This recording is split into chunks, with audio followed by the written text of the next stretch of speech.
Welcome to the Grateful American Radio Show, hosted by author and publisher David Bruce Smith. What did George Washington do that you might not know about? What did Abe Lincoln know that could change the way you think about the Civil War? You'll learn about all that and more on this special show designed to restore excitement in American history.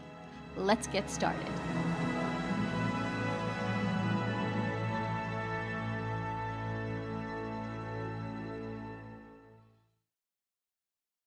Hi, this is Hope Gibbs, founder of the Incandescent Radio Network, the voice of entrepreneurs.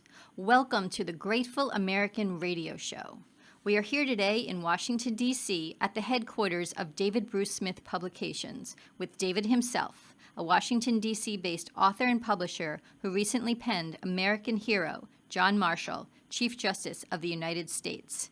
David insists you have to know where you came from to know where you're going, and that's why in January 2014, he launched the Grateful American series, a radio show, TV series, and a guidebook. This podcast is our first introduction to the radio show, which will be rolled out in 2014 and beyond. So hello, David. Welcome to the show, and thank you so much for being here. Thank you, Hope. Thanks for having me. So let's get right down to it. What is a Grateful American, and what inspired you to develop this Grateful American series? The Grateful American series is based on the sentiment of being a grateful American.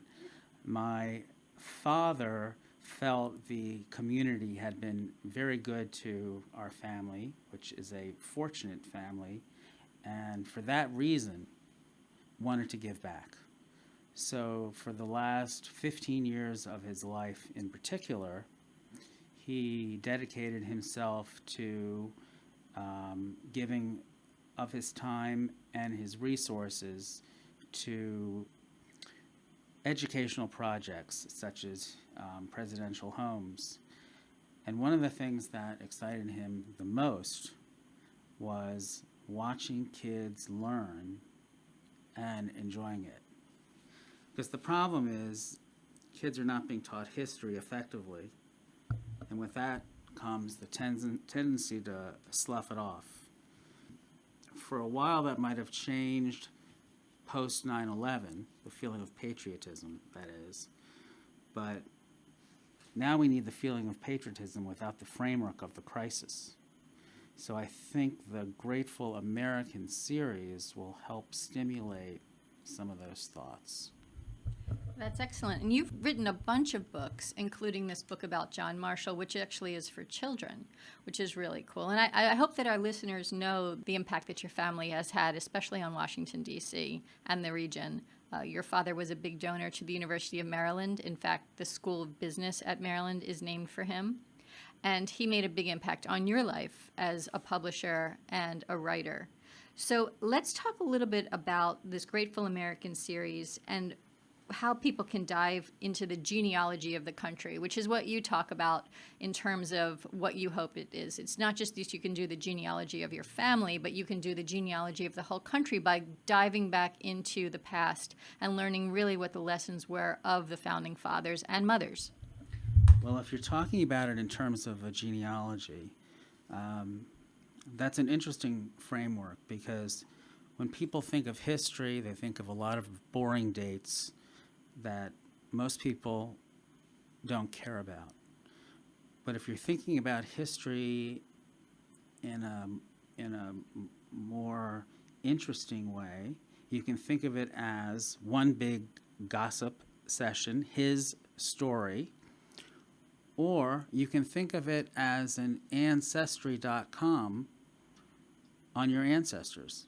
That's what you're really doing. You're doing an Ancestry.com on the founding fathers or whatever period of history piques your interest. Mm-hmm.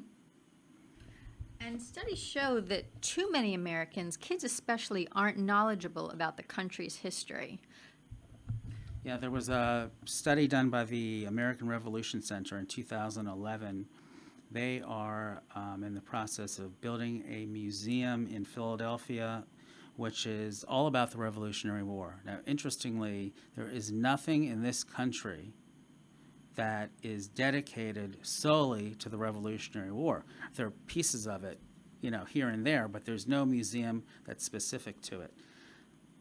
But their 2011 survey showed that 89% of American adults think that the Revolutionary War came after the Civil War.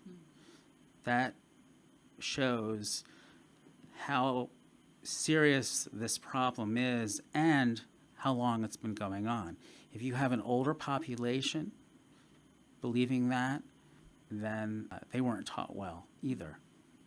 Yeah, in fact, a 2010 National Assessment of Education Progress showed that just 13% of high school seniors who took the test had solid academic performance in American history. And the other two grade levels tested didn't perform much better. Just 22% of fourth grade students and 18% of eighth graders scored proficient or better, which is pretty tragic. But adults don't seem to fare much better on tests, as you say. In 2009, the Intercollegiate Studies Institute asked 2,500 randomly selected Americans 33 questions on civic literacy, and 71% of them received an average score of 49%, which is a failing grade, right?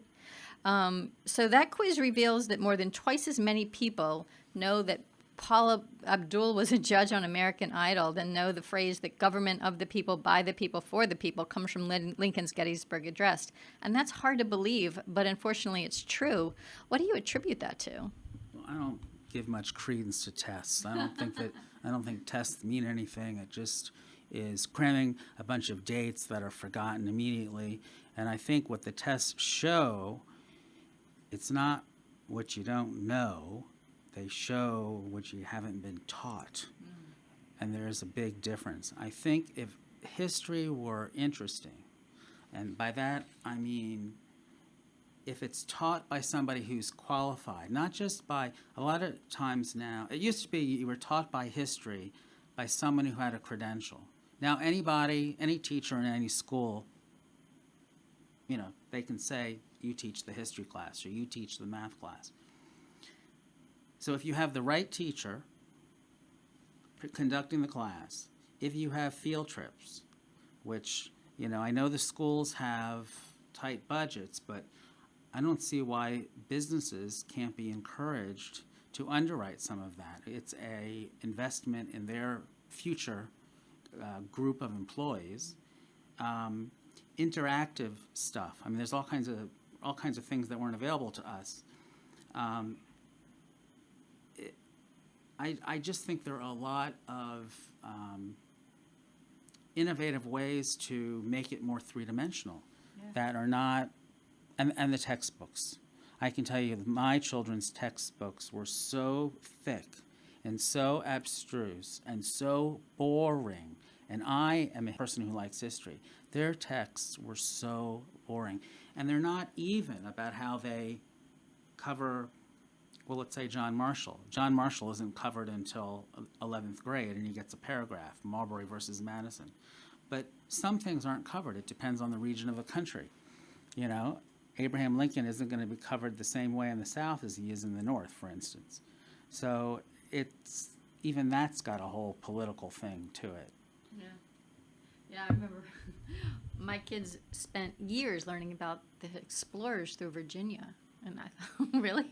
Are we going to move on from the explorers? But, there's nothing you can do really as a parent working through the public schools. I think that it's sort of an interesting exploration to educate your kids on your own and taking them to this stuff even when the schools fall behind. But there's secondary sources that could be used. Diaries of the time, or let's just say, just to pick a secondary source, the Diary of Anne Frank. I mean, that can be read in conjunction with World War II, or, the observations that Lincoln's secretaries made about him, instead of just reading some dry paragraph in a textbook. Mm-hmm. I just don't think that teachers are given incentive. I don't think they are given the tools in most cases. And I think it's a fixable problem, but it's going to take a while. So what are some of your goals for this project? My goals are, in part, to make history interesting, appreciated, and most importantly, for people to remember to feel loyal and patriotic to the country. I think a lot of that is kind of forgotten. It's really interesting. So, what I'm excited about this project because we're going to go and talk to the people who run each presidential home: Mount Vernon, Lincoln Cottage, Mount Pelier, Monticello, and Franklin's home in London, and hopefully some others that we'll pick up along the way. Because your goal is to bring the magic of each of these presidential homes and the people that run them, who are very passionate about each of these presidents, to life, which is really exciting. Tell us who your favorite president is and why.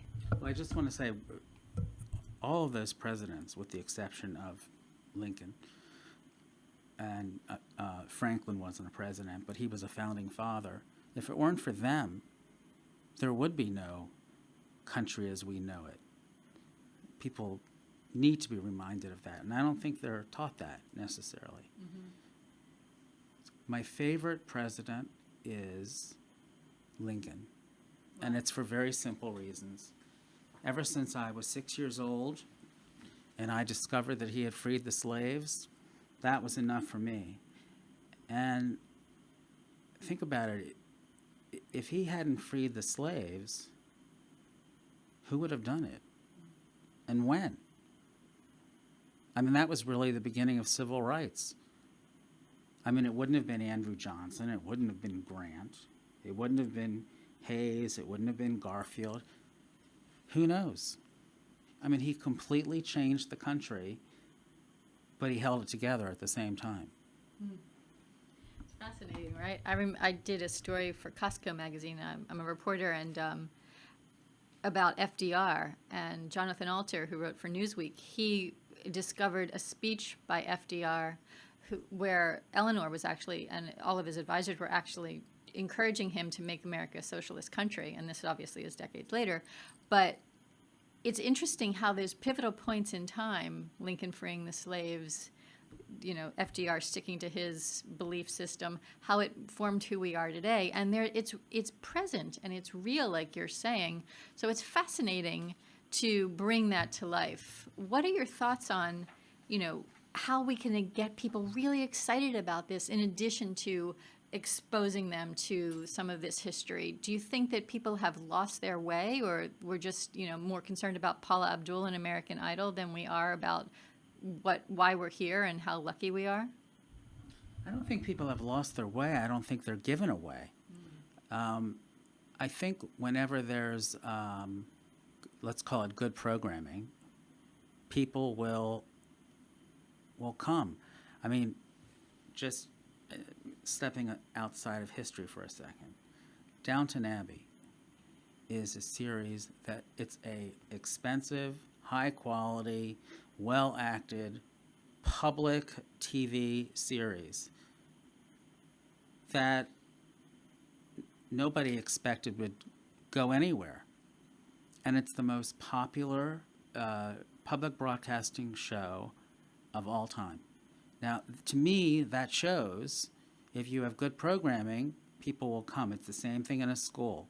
If you have a popular teacher who presents something in a new and innovative and creative way,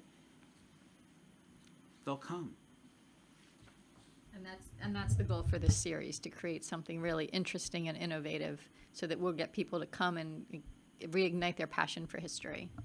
Oh yeah, if this series doesn't do that, then it's really a bust. Well, we're here for making it not a bust, for making it fantastic. But before we move on, let's talk about your passion for the first ladies, because it's definitely the men were out in front, but it was those women that stood behind them that really made a difference. Tell us about who you love, those first ladies. Those first ladies, some of them were indispensable. I mean, Abigail Adams, for example. I don't think John Adams would ever have made it to the White House without her. He was grumpy, he was difficult, but she leveled him out. Dolly Madison, Dolly Madison was like the Pearl Mesta of her time. She had he had the smarts, the intellectual smarts. She had the street smarts. She had the enthusiasm. She had the personality. And so together, they were a great whole person.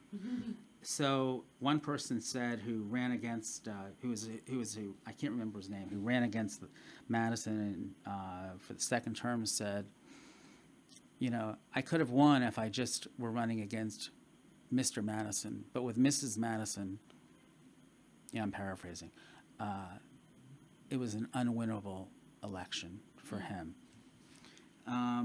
Mary Todd Lincoln, even with her justifiable mental illness, was intelligent. She advised Lincoln well, I think, and she told her family 30 years before that Abraham was going to be president of the United States. And then I think Nancy Reagan is the non-pathological version of Mary Todd Lincoln. She was not able to make it in the movies, so she channeled all of her ambition, love, and energy into his career. And then Eleanor Roosevelt was probably the best first lady in history.